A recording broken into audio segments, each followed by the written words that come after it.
My name is Pat McCracken, and I'd like to welcome you to the Rocky Mountain Raptor program. I'm a volunteer here, and we are doing the second part of our migratory bird talks. Last week, Jessica was here, and she gave us the big picture of why birds migrate. Today, I'm going to talk about what the need is for monitoring migration and what are the tools that we use. But before I start that, I would like to introduce you to my friend over here, who is a rough-legged hawk and is a spectacularly beautiful bird. It's my favorite bird. And we believe he's a he. He showed up to our part of the country. He came down from the Arctic on probably his first migration in 2002, and he had an encounter with we suspect probably a car accident, and he suffered serious head trauma. And when they took him into the Laramie Raptor Center, they discovered that he had lost the sight in one eye. So being a migratory bird so far from home, he wasn't releasable. And so he stayed with them for quite a few years, and they closed in 2010, and he came to stay with us. So he's been with us since 2010. And you can see they're pretty easy to identify since he's so active here. You can see he's got feathers down to his toes. He's one of only 3 birds that have feathers down to his toes. The golden eagle, and of course the ferruginous hawk, and the rough-legged hawk. So that's a pretty good show. And you can see his white tail band in the back. The base of his tail is white, and he's got a band at the bottom, that dark band. And that dark band continues up to the trailing edge of his wings. If he opens those up, you can see that. So a light one like this is relatively easy to identify. He also has dark patches on his carpal, which is really kind of like his wrist. So he's got a dark stomach and dark patches on his carpal, and he's got those strips on his tail and on the trailing edge of his wing. So he's pretty easy to identify, and he's a lovely character. These guys are circumpolar, so they breed at the very top of the North American continent, Asia, Europe, Greenland, right around the Arctic Sea, in the open space above the boreal forest and just before the sea. And in that area, it's open territory, open plains with mountains and cliffs. And this bird is a cliff dweller. And they mate and breed in close proximity to gyrfalcons and peregrines. And researchers think that it's because the food is so plentiful that they can have breeding in such proximity to other predators. But as August rolls around and that far north, it starts to snow, and fortunately we're out of snow here. I think I'm crossing my fingers. So as it starts to snow, this is a carnivore that eats small mammals. It can feed on birds, but mostly it's small mammals, ground squirrels. And as the snow starts to fall, they become harder to find. They're harder to find, and so they start to migrate south, searching for territories that are easier to find prey. And so we find them here in Colorado, and they come down we're about as far south through the full state of Colorado as they come, but they could come farther south. And they're looking for similar terrain to hunt in that they have in the Arctic. So that would be away from structures, away from civilization, big open fields, marshland, and they fly a lot like a northern harrier. You might mix them up, they look very much different, but they leisurely glide and fly, very relaxed and beautiful, long wings, very close to the ground, searching for their prey. But they're also known as a bird that hovers and kites above their prey. So they're quite beautiful birds. And what I think is the most beautiful characteristic is what we're looking at now is this beautiful head. Look at just what a gorgeous bird this is. Oh my goodness. So what we're going to talk about today is we're going to talk a little bit about migration and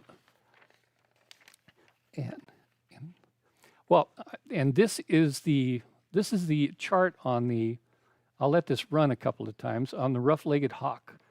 So I will start in January, and I'll start calling out the month. January, February, March, April, May, June, July, August, here they come, September, October, November, December. So that is a long migration for these guys. And it's an annual thing, and migration is extremely difficult for birds. You might think if for a bird who doesn't migrate, like our local redtails, it does save them the trip, but they have to put up with really cold temperatures that birds that migrate farther south from us don't. So it is a trade-off whether you migrate or not migrate. So one of the things that we've looked at is our understanding of what migratory research really needs to have a jump start. In September of 2019, a study was published in the Journal of Science, which revealed that we've lost 30% of our birds in the United States and Canada. That's almost 3 billion birds. It's shocked everyone. And birds are the most studied animal on the planet, and we've been studying them extensively for 50 years.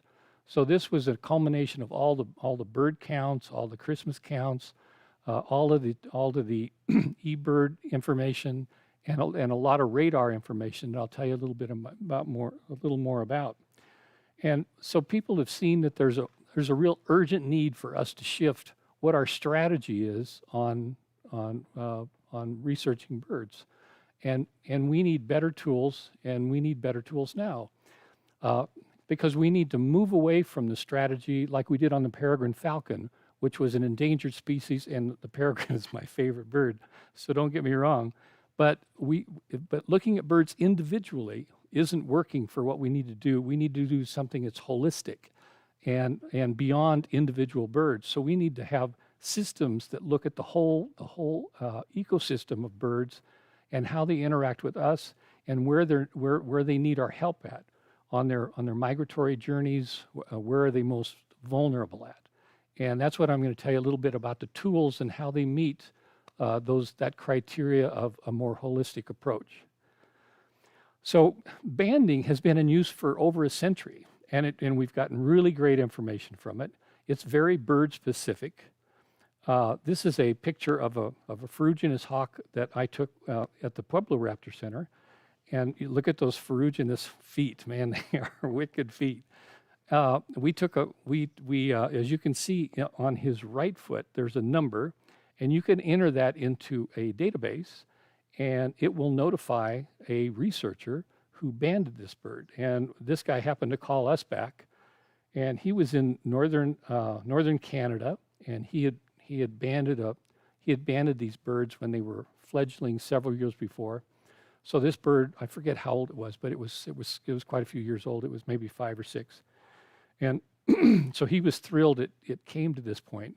But as you can see it's a real opportunity for citizen science, people to become involved in birds because they can find these tags and they can enter them into the database. They can investigate this. They can join local birders who are licensed by the government to band birds, and they can participate that way. But banding is a little bit like putting a message in a bottle and throwing it into the sea. Very few of the bands ever make it back or provide any data.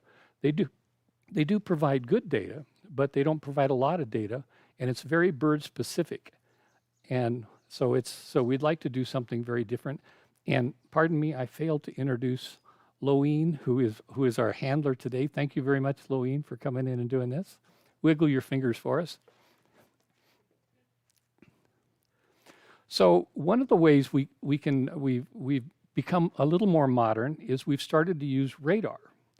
And what you're looking at here is the way radar differentiates between what it's seeing in the sky. I went out and fed my dog yesterday morning, and I could hear birds flying above me. But it's dark. It was before dawn. I had no idea what was going on above me. radar makes all this stuff visible. But how can you differentiate, just because you have a radar signal, how can you differentiate?